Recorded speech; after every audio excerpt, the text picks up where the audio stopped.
the main event was something I really did not expect. I really didn't expect something like that to happen.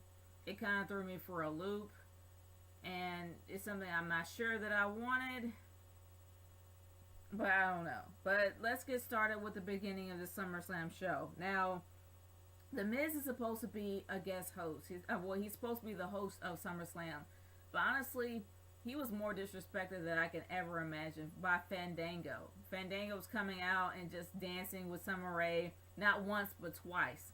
Why have a host if the host is not going to be taken seriously? And then you end up having Maria Menounos in a match at Access, as well as her having a segment with The Miz. As long as she wasn't on my screen during the pay-per-view, I can care less if she's there or not.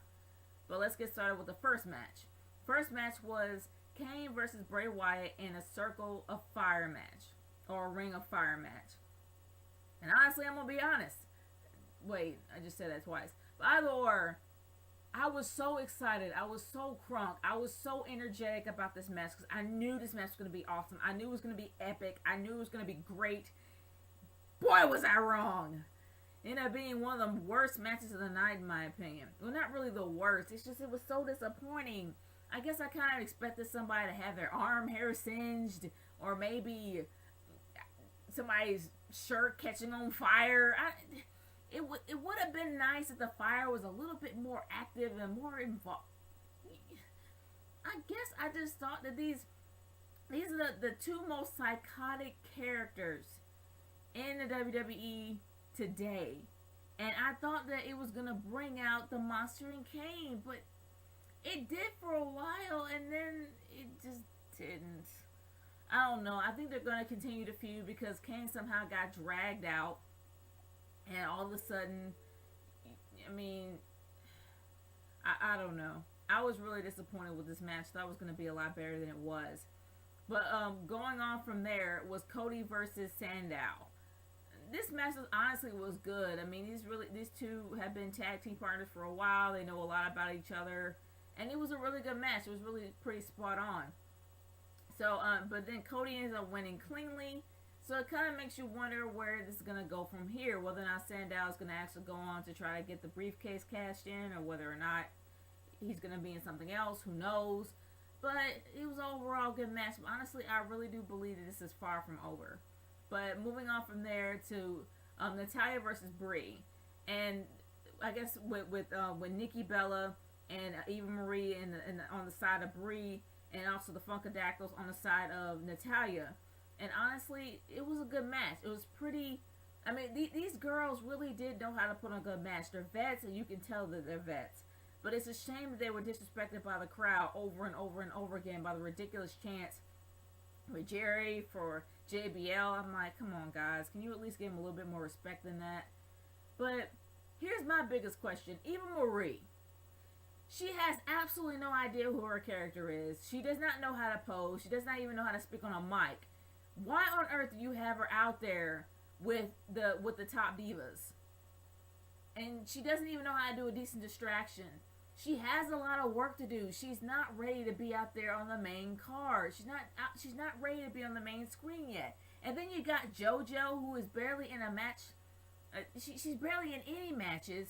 Out there to sing the national anthem, which was really good, I may add. She really does have a nice voice, but still, she does not wrestle at all. And then you got someone that is pretty good at wrestling, but is barely in a match and does not even know how to distract. But I will say it was kind of interesting choice of costumes since they came out looking like, I don't know, 1940s pinup girls. But regardless of that, the match itself between Natalya and Brie was really good, even though the crowd didn't take it seriously. But moving on from there, it's the Best versus the Beast. That was, in my opinion, the only main event of the night. Okay, the 1.5 main event of the night. It was a good match. I'm not gonna lie. I was on my feet, literally screaming at the screen throughout the entire time. I really felt like I was about to pass out because seriously, it was an overall good match. Solid nail biter.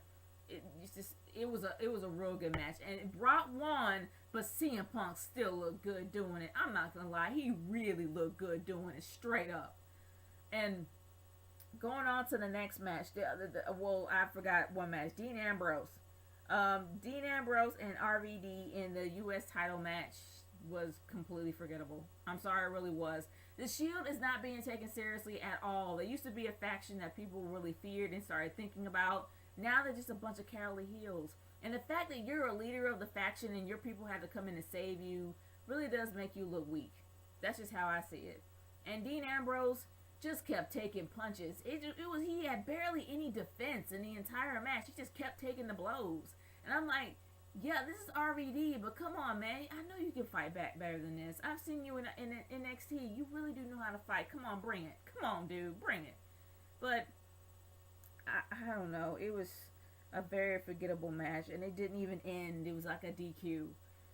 But here, the mixed tag match with Biggie Langston and AJ versus Dolph Ziggler and Kaitlyn. Well, just like I predicted, Kaitlyn and Dolph Ziggler won, obviously because Dolph Ziggler's on her team. But it still was a pretty good match to watch, and I'm so happy that Big E changed his uniform. Thank you, Lord. I was so tired of seeing those butt cheeks every night.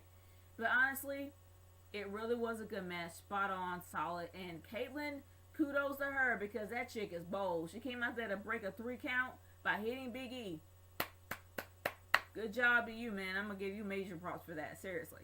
But honestly, it was a good match. I'm not hating on that at all. And now that Kaitlyn and Dolph won, I still don't think it's completely over, but it's over for now. Moving on to the World Heavyweight Championship match, Alberto Del Rio versus Christian. Didn't really care, but it was still a good match. It was still an awesome match. These two put on a really good show, and it's a given. It's Christian. Christian always puts on a good show. But it really made me sad that Del Rio still kept the belt, because good grief, he had the most boring title reign next to JBL.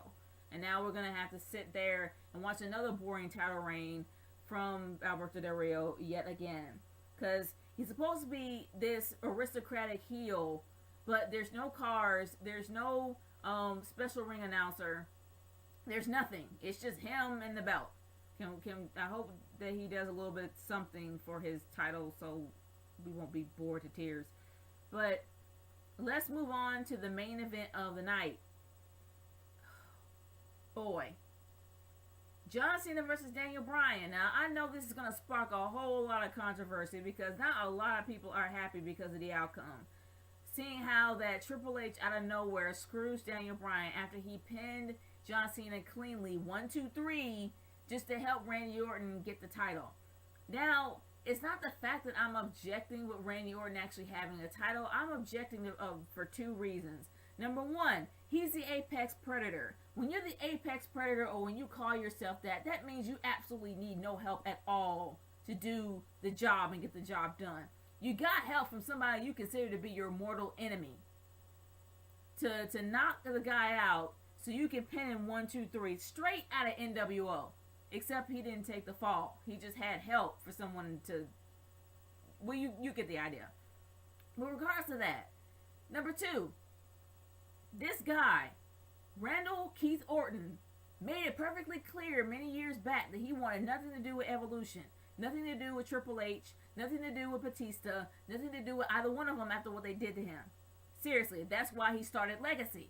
So why on earth are you going to get help from Triple H so you can win, knowing that you don't like him, and you call yourself the Apex Predator? That's my only problem with the storyline. It just doesn't fit with the storyline. The fact that he's actually the champion, I am hoping he goes heel because he needs to badly, and my guess is that he probably did because he knocked out the top face. So I'm honestly kind of happy that he's finally going heel. But the biggest thing is it just doesn't fit in the storyline the way he did it. That's my biggest problem. But I'm still happy that Randy Orton actually did win the title. It was the way he won it is something I didn't agree with. But honestly, guys, I really do want to hear how you feel about SummerSlam because in my humble opinion, this was a very solid pay-per-view. It is worth the rental. But I really want to hear how you guys feel about the main event at the end as well as the main event in the middle. Leave a comment in the comment section below or send me a video response on how you feel that SummerSlam went and how you feel that things should have went. This is Girl 30 signing off. Peace out. Later.